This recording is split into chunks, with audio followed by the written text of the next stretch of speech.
Now is Douglas Holtz-Eakin, American Action Forum president and former CBO director, and Michael Faulkender, former deputy Treasury secretary. Gentlemen, great to see you. Thank you for joining me. So, Michael, oil is back down to the lowish 80s, and of course, the Iranian rial, their currency, is trading at over $2 million to $1.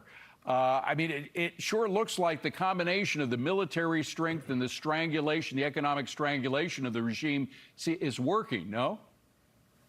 Yeah, it really is. I mean, if you look at the devastation that's happened to their economy because of the actions that have already been taken, with the embargo being one of the most important, but then you couple that with the actions that Secretary Bessent announced yesterday, I think they're critically important. We have known, as your reporter just said, we have known for a very long time who the trading partners are with Iran.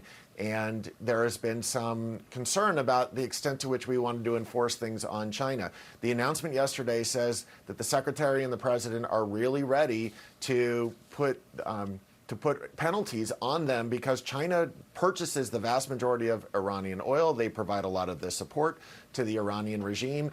And the fact that we are now discussing directly with China that there will be consequences if that behavior continues demonstrates the seriousness of the president to bring this to an end using economic power. Now, Doug, at the same time, we've got this spat with Canada, which everybody was thinking was going along just fine last week. And then suddenly on Friday night, we get word that it all fell apart. Now they're talking like the Hatfields and McCoys, because we are neighbors. Of course, Canada now seems to be preferring China, which is thousands of miles away, over the United States, despite all of our history and everything. What's happening there?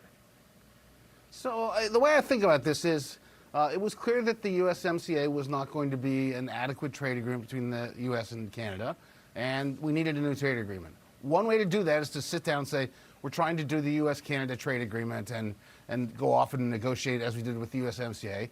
The other is to sort of year by year shape where you want to be. And I think of that as what the U.S. and Canada are up to. We set a deadline of August 22nd to sort of get it done. They didn't like that. They've now set September 8th to get it done. And I have every reason to believe that if we come to agreement before September 8th, our tariffs go away, their tariffs go away. There's another January 1 deadline lurking out there. The end game is what matters. Canada is our second largest trading partner. North America is a big economic force. So this is just, sadly, watching the birthing pains of a new trade agreement. Well, but that's what we're doing. Michael, I switched from Iran to Canada kind of quickly because there is a thread that unites these two stories, and that is, as Connor referred to it earlier, China. I mean, this kind of fits into the administration's pattern of trying to really sort of rewrite the rules and the maps of our world supply chains, because they did not favor the United States, and China had a lot to do with it. First of all, kind of disassembling that Strait of Hormuz, partly because of the fault of what Iran was doing and trying to control it, which it clearly no longer does. There is a debate about how much the United States now controls it, but clearly it's not Iran anymore. But it is part of this pattern of rearranging these decades-long patterns of trade and supply chains that have not always benefited the United States, correct? That's right. I think the president's probably his most important legacy ultimately will be the reorientation of the world vis-a-vis China. You know, for the longest time, the thought is that we could engage in trade with them, engage in free trade, and that they were going to move towards a more Western-style economic system, and that clearly is not the case. And President Trump, through his leadership, has convinced not just fellow Americans, but also, you know, people in Europe and around the world that we need to change the way that we are dealing with China, that they are a much larger economic and national security threat than they were previously thought to be. And so no matter whether we're dealing with Iran, whether we're dealing with Canada, whether we're dealing with Europe, doing it through the lens of what a sustainable Chinese economy and Chinese approach to the world looks like is critical. As Secretary Bessent has said, China runs the most unbalanced economy in the history of the world, and the rest of the world has enabled that. And President Trump is really leading the way to get the rest of the world to reorient the role of China in the global economic system. And Doug, imagine from now, it looks kind of ridiculous, but it was just a couple of years ago that we were hearing that China was going to supplant the U.S. dollar as the world currency. Right. I mean, now when you look at the position China's, that seems ridiculous, which makes the Prime Minister of Canada's position right now favoring China over the U.S., even though we're right on his border and we're a lot stronger. The dollar's a hell of a lot stronger than the Chinese currency right now, let alone the overall economy. What is he thinking? What is the PM of Canada thinking? That's a hard question. I just want to first echo what Michael said, because it's exactly right. I mean, you look at the initial attempts to deal with China, and we got a lot of trade diversion through Mexico to the U.S., through China to the U.S. This is trying to take care of that, and that's a sensible step for the United States. What Canada does in that position, I think it's clear that they should be thinking hard about their relationship with the U.S. It's been a very powerful force for good in Canada, also true in Mexico. And to ally with China, I think, would be a strategic mistake for them. But what they're thinking right now, I can't really say. Well, I mean, they're clearly playing to the crowd that wants Canada to punish Trump. I mean, Canada has a much larger Trump derangement system, I would say, symptom than the United States does, and that's a part of it. But punishing Trump by linking yourself to I don't know if it's fair to say a sinking ship of China, but a lot less powerful China than it was not long ago.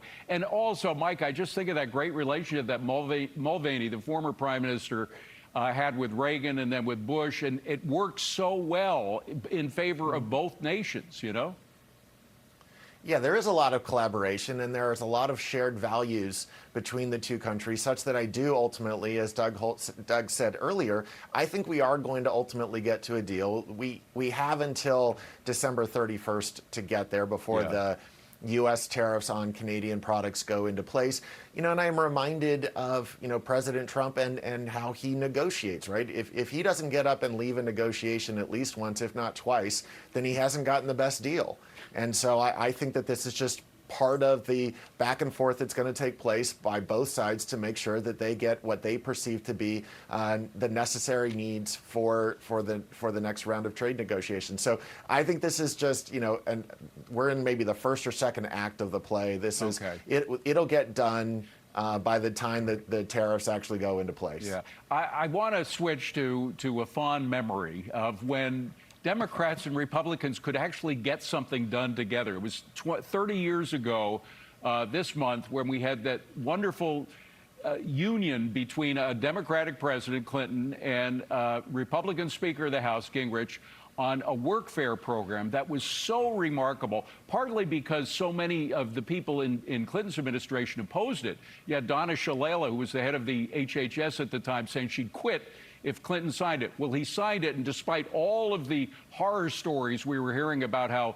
there would be a big growth in children under poverty and people left out on the street, exactly the opposite happened. When you forced well-able working people the assignment of working in order to collect some form of welfare, millions of people went on off the welfare rolls. We had from 95 until 2000, we could put up the numbers, we went from 17 million individuals receiving cash welfare to less than half of that, or just about half of that. 8 million people received welfare after the end of that 5-year period. The problem is, Doug, that from 2020, from 2000 until 2025, the past 25 years, we've had the opposite effect going on. We've had many more people going on welfare, on food stamps, on Medicaid, and it's just going in the opposite direction, despite how well the situation worked. I mean, it worked so well that even the Brookings Institution, which is a very liberal institution, said of the workfare program that Clinton and Gingrich passed, above all, welfare reform showed that work, even low-wage work, provides a more durable foundation for social policy than handouts. Can we put that up on the screen, please? Because it's a beautiful, there it is, welfare check. Above all, welfare reform showed that work, even low-wage work, provides a more durable foundation for social policy than handouts. Can't we do the same thing now, Doug? I don't see why we can't. Among the hallmarks of that era was thinking very hard about labor supply incentives, work incentives from $1 to the top of the income scale. And that included how you structured benefit programs to phase out and to make sure that low-wage workers didn't have extremely high effective marginal tax rates. Some of them used to be in the 70s and 80s for very low-income individuals. So we've lost that focus. I think we need to go back to that and look comprehensively across the programs to see what kind of incentives we have sitting out there that are stopping people from getting back to work. And Mike, I'm way overdue for a break, but I just got to ask you, I mean, the most important thing about it in my mind was a change in attitude. Folks who had been, families who had been stuck for generations with a welfare mentality got out of it, got to work, changed their lives around dramatically. Millions and millions of people got a sense of dignity that they didn't have before. That's right, David. This is not just an economic argument. This is about the values of who we are as the American people and the type of society that we want to have. And as Larry talks about all the time, there is a dignity, if not a godliness, to work. Of course. People who work live longer. People who work are happier. And so it's not just about providing economic means. It's about providing purpose. And that's where I think both parties have gone awry, is that they think that the objective is to essentially bribe voters rather than recognizing that this is about providing the type of world, the type of country that we all want to live in. And the uber version of bribing voters are the socialists who want all of America to turn into a serfdom for their good graces, or bad graces as it would be. Gentlemen, good to see you. Thank you very much for being here. Appreciate it.